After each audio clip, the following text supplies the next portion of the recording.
Have you ever seen a dead body? That's the chilling question 14-year-old Carly Gregg asked her friend after fatally shooting her mother, Ashley Smiley, a beloved high school teacher, inside their Mississippi home. It was March 19, 2024, and Carly had just shot her mother with a .357 Magnum after a confrontation that would forever change her life. But the story behind the murder is a lot more complicated. At just 15 years old, Carly Gregg has been sentenced to spend the rest of her life in prison without the possibility of parole. This came after a murder trial that revealed a secret life of drugs, burner phones, and mental health issues. Prosecutors say Carly's actions were triggered after her mother discovered her hidden drug use, a secret Carly had been hiding for months. Welcome to the 4th episode of Crash Out TV, the channel where we shine a light on the most dangerous and deranged individuals society has to offer. Ashley Smiley, Carly's mother, was a dedicated math teacher at Carly's own high school. On the day of the shooting, she searched Carly's room after learning about her drug use from a concerned friend. Moments later, she was shot in the face. Carly didn't stop with her mother. After killing her, she texted her stepfather Heath Smiley, pretending to be her mom, asking, "When will you be home, honey?" When Heath came home, Carly shot him in the shoulder, but he managed to overpower her and survive. During the week-long trial, prosecutors painted Carly as a dangerous and deceptive teen living a double life. They pointed to her hidden stash of marijuana, vape pens, burner phones, and a journal in which she wrote disturbing beliefs, including "there is no God and it's okay to be evil." Prosecutors told the court that Carly's life had spiraled out of control as she struggled with mental health issues which were compounded by her drug use and the medications she was taking. Psychiatrist Dr. Andrew Clark testified that Carly had been suffering from significant mood swings, self-harm, and hearing voices in the months leading up to the murder. So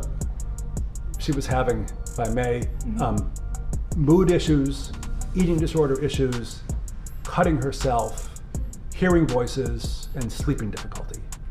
All, I guess, leading up to January of 2024. On March 12, just days before the shooting, Carly had been prescribed new medication, which she claimed made her symptoms worse. Her defense team argued that Carly had been experiencing a psychotic episode brought on by acute stress when she shot her mother and stepfather. They claimed she was not fully aware of her actions at the time. In court, harrowing surveillance footage was shown of Carly just moments before the shooting. In the video, she is seen holding something behind her back, a .357 Magnum. She walks towards a back bedroom where 3 gunshots and her mother's screams are heard. Carly later returns to the kitchen, hiding the weapon behind her back and texting her stepfather to lure him home. But even after the brutal crime, Carly remained detached from reality. She invited her friend over, saying there was an emergency, and then asked, "Have you ever seen a dead body?" She led her friend to her mother's lifeless body and warned her that her stepfather was next. When Heath Smiley testified in court, he recalled the horror of finding his wife dead and facing his stepdaughter, who he described as unrecognizable that day. "I've never seen anybody like that, even in movies," he said. "She was not herself." She was laying on her back and had her hands kind of across her and a towel over her face.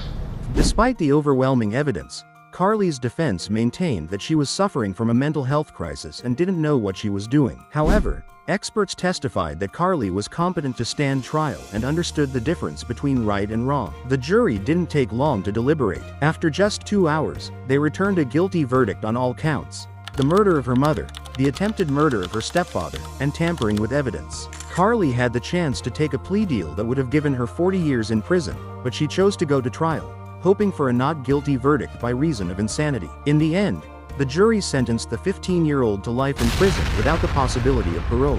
This shocking case leaves behind unanswered questions about mental health, family dynamics, and the devastating impact of untreated issues. As Carly Gregg begins her life sentence, the community of Mississippi grapples with the tragedy that took a beloved teacher and shattered a family.